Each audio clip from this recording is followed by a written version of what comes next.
नमस्कार दोस्तों, मेरा नाम है अंशुमन नायक और आप सभी का बहुत बहुत स्वागत है इंडियन डिफेंस न्यूज की डिफेंस टॉक सीरीज में, जहां पर हम रोज नए नए डिफेंस अपडेट्स के बारे में बात करते हैं। तो चलिए देर न करते हुए आज की वीडियो शुरू करते हैं।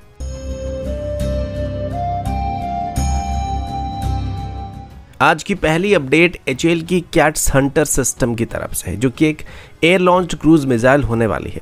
ये एक स्टेल्थ क्रूज मिसाइल होने वाली, जिसे हमारी कॉम्बैट एयर टीमिंग सिस्टम के अंदर अभी डेवलप करने की कोशिश किया जा रहा है और अभी इसमें कुछ चेंजेस को भी करने की बात सामने आई है। वैसे इनिशियली इसको डेवलप करने का जो मेन कारण था वो यही था कि इसे एयरक्राफ्ट से स्टेल्थली लॉन्च किया जाएगा, जिसके बाद ये टेरेन हगिंग मोड में अपनी टारगेट की तरफ आगे बढ़ेगा, जिसका दुश्मन की रडार को पता तक नहीं चलेगा। अभी इसकी डेवलपमेंट को तेज करने का भी प्लान किया जा रहा है और उम्मीद किया जा रहा है कि इसको 2025 तक टेस्ट किया जाएगा। इसका वेट करीब 700 केजी के आसपास होने वाली है और एक सबसोनिक क्रूज मिसाइल होने वाली है और इसकी रेंज 250 किलोमीटर से लेकर 350 किलोमीटर के आसपास होने वाली है।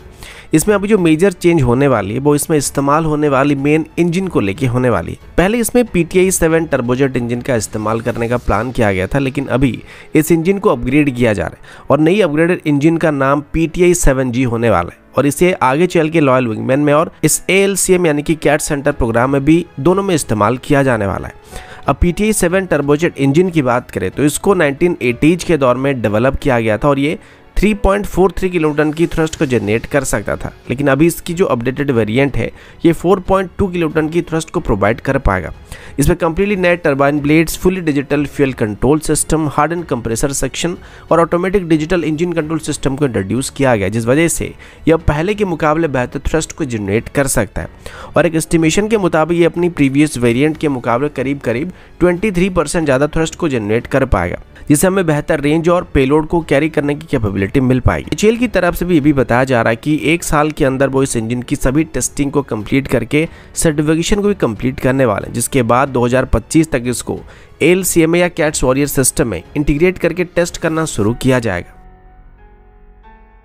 अगला अपडेट एरोस्पेस और एविएशन सेक्टर की तरफ से है। अगर आप रेगुलर बेसिस पर किसी भी डिफेंस न्यूज को फॉलो करते हैं तो आपको पता होगा कि हमारी तेजस MK-1A फ्लीट में एक ऑनबोर्ड ऑक्सीजन जनरेशन सिस्टम को इंस्टॉल किया जाने वाला है, जो कि फिलहाल हमारी तेजस MK-1 में मौजूद नहीं है और इसके लिए DRDO की तरफ से इंडिजिनसली एक ऑनबोर्ड ऑक्सीजन जनरेशन सिस्टम, जिसे आप लाइफ सपोर्ट सिस्टम भी कह सकते हैं, उसको डेवलप करने की कोशिश किया जा रहा था। अब नॉर्मली जब फाइटर एयरक्राफ्ट हाई अल्टीट्यूड में जाते हैं और हाई G मैन्यूवर्स को करते हैं तो वहाँ पर हवा काफ़ी पतला होता है और उस वजह से पायलट्स को सही मात्रा में ऑक्सीजन नहीं मिल पाता। इसी वजह से उनको एडिशनल ऑक्सीजन सपोर्ट को प्रोवाइड करना पड़ता है। फिलहाल हमारी तेजस MK-1 में हम इंपोर्टेड लिक्विड ऑक्सीजन सिलेंडर्स का इस्तेमाल कर रहे हैं, लेकिन इसे रिप्लेस करने के लिए DRDO की तरफ से अभी जिस ऑनबोर्ड ऑक्सीजन जनरेशन सिस्टम को डेवलप किया जा रहा था, जिसे officially integrated life support system का नाम अभी दिया जा रहा है, इसके लिए हमें एडिशनल ऑक्सीजन सिलेंडर की जरूरत नहीं पड़ने वाली है। ये सिस्टम एयरक्राफ्ट के इंजन से ब्लीड होने वाली हवा को कैप्चर करके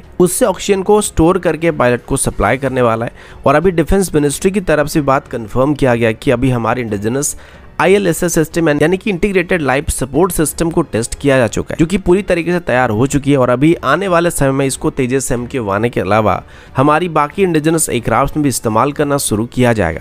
यह हमारी एरोस्पेस सेक्टर के लिए बहुत ही बड़ी अचीवमेंट होने वाली है, क्योंकि अब हम ऑनबोर्ड ऑक्सीजन जनरेशन सिस्टम के लिए किसी दूसरे देश के ऊपर डिपेंडेंट नहीं रहने वाले हैं।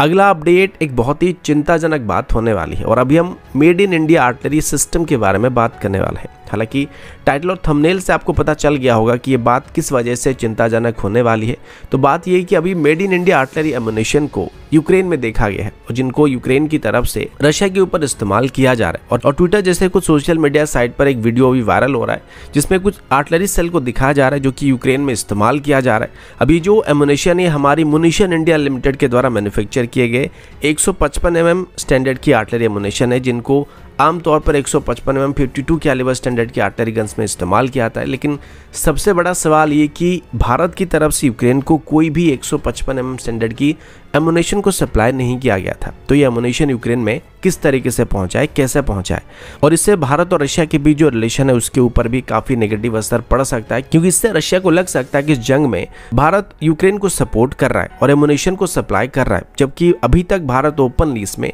किसी भी देश का साइड नहीं लेता है और आज तक हुई लड़ाई में रशिया की तरफ से हमेशा भारत को ही सपोर्ट किया गया। तो अभी रशिया के खिलाफ अगर इंडियन मेड एमुनेशन का इस्तेमाल होता है तो ये अच्छी बात नहीं है। फिलहाल भारत के लिए ये जो सबसे बड़ा मुद्दा है वो यही है कि अगर हमने इन वेपन्स को यूक्रेन को सप्लाई नहीं किया, फिर यूक्रेन को नहीं दिया है, तो किसने दिया है? इसका मतलब साफ है कोई ना कोई है जो कि थर्ड पार्टी इसमें इन्वॉल्व है, जो कि इंडियन वेपन्स को खरीद कर यूक्रेन को सप्लाई कर रहा है।